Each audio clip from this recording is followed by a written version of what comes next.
What's up, everybody? I'm Rustic, and this is another episode of Mime to Master, playing solo queue Mime from beginner rank all the way to master, free to play solo queue by myself, proving it is possible and that Mime is a legend. This video, you're gonna learn how important using the advanced control options are.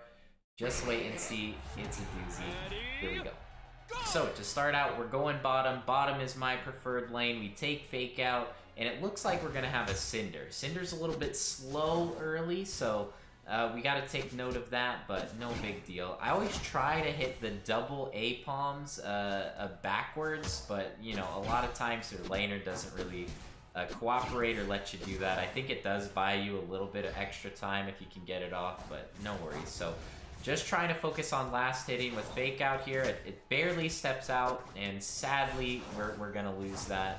Our Cinder's putting out really good damage, so I'm fine to go on the aggressive here and try to go for a steal. It looks like that's what they want to do anyway, but it looks like Froaki's gonna get the better of them here.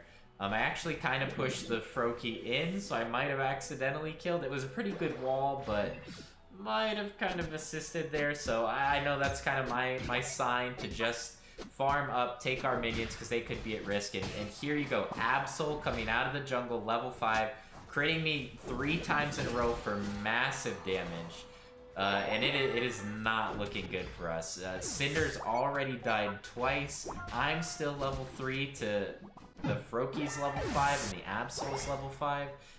We're struggling here. Contrary to some of the other games that we've seen in the series, we are definitely not winning this lane. This is going to be the struggle. We have not gotten any of the neutral camps, so we got to scrounge up any experience we can. So I am going to take a couple of these smaller camps out of the jungle. I know that the Absol want to fight up top. Got some score, so I'm thinking that they might have a little bit of experience that they can spare.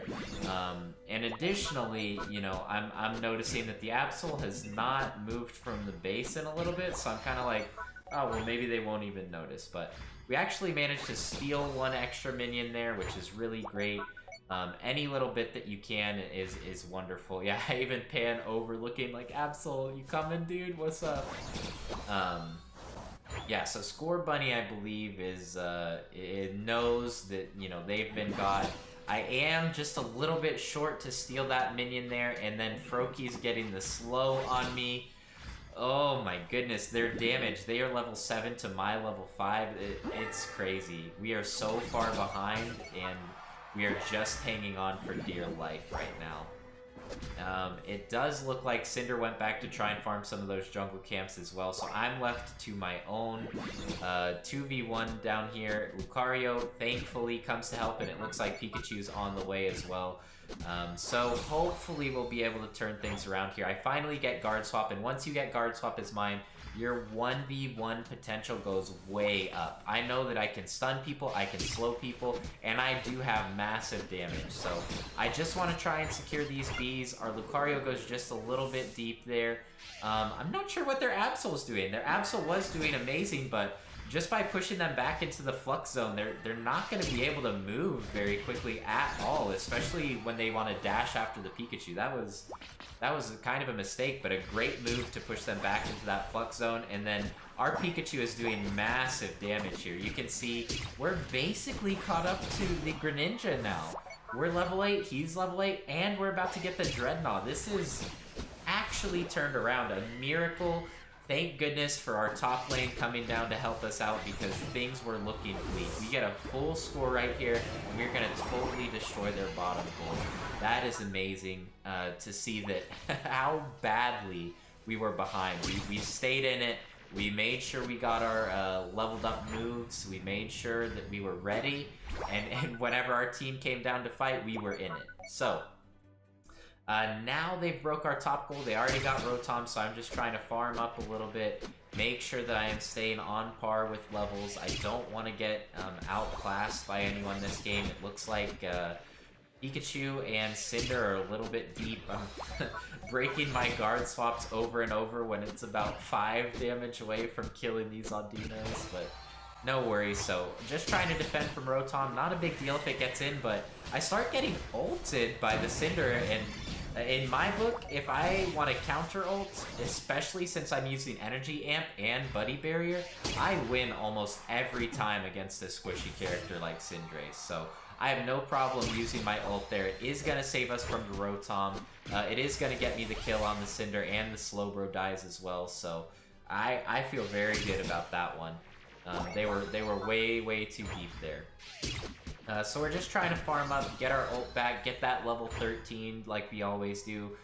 We do get the message that says we are in the lead, so I'm thinking it's very close, but whenever they get this bottom goal, we might actually be losing. It's got to be neck and neck. We've lost all the beginner goals, and here I'm chasing as hard as I can. Luckily, our Absol finishes the Greninja, and then the Eldegoss is out of place. I'm like, okay, now we're getting it. If they keep trickling in, we might have it. Oh, here, I'm going to pause for just a second. Here, this is a mistake of my own. I just missed every ability on Absol. Here's a great tip for Mime users. If you're fighting somebody who has a lot of dashes like Lucario or Absol or somebody else, it's usually a good idea to use your empowered autos in the fight. So what do I mean by that? It's really important to hit your abilities, your guard swap, and your confusion. That way you can get your stun and your massive damage and kite them, right? But if they dash right as you use your ability, it's just on cooldown, and they might actually be able to kill you before it comes off cooldown. So if you use your empowered basic attacks, your empowered autos, they'll get knocked up into the air, and once they get knocked up, you should be able to use an ability and not miss. So that is something I should have done there. That's something that I have been trying to use more and more in my games, and I have found it's helped me a ton. Just wanted to point that out, throw in a free tip for you Mime players out there. But anyway, that's what you should be doing against people that have dashes. So here, we are trying to still pressure. I see Froakie comes back in. Greninja's gonna get us, and I don't want to be here anymore, especially with the Absol dead. So I'm just trying to back out, support our Pikachu on the way out, but I am not looking to fight here. Pikachu actually uses their ult. I suppose that's fine. We do secure the Dreadnought after all of that scrapping, so wonderful. A little bit of console lag there, happens to everyone, but again, I really don't think the Cinderace can be fighting me, especially with Absol there.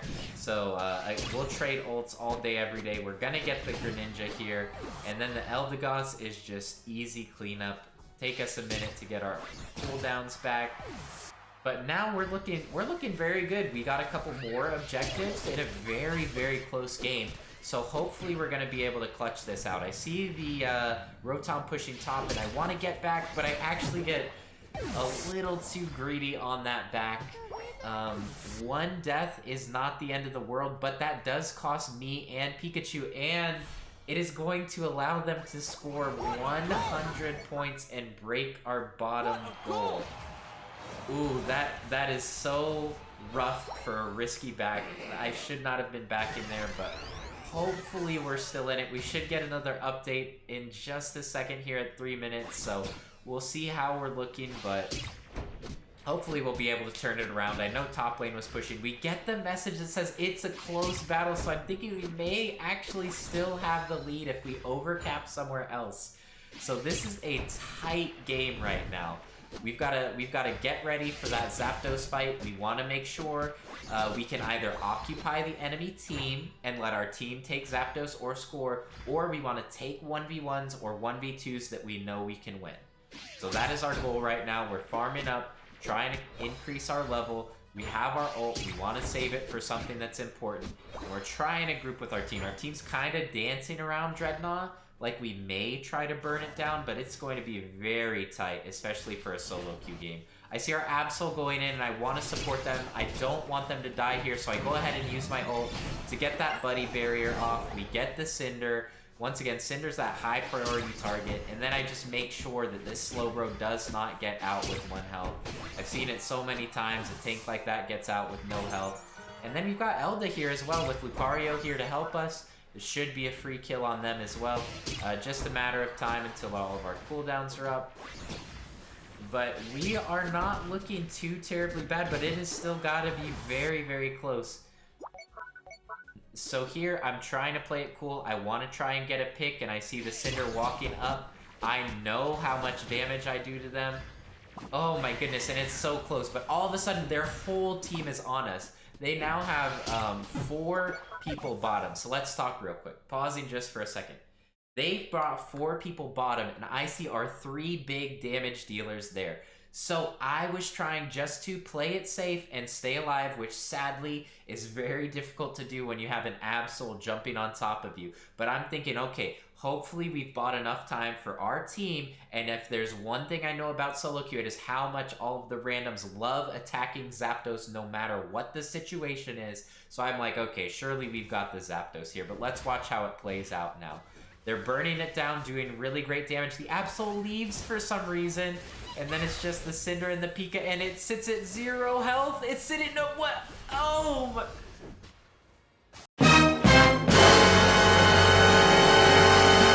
the enemies take it. I'm gonna rewind just for a second and let you guys see this again.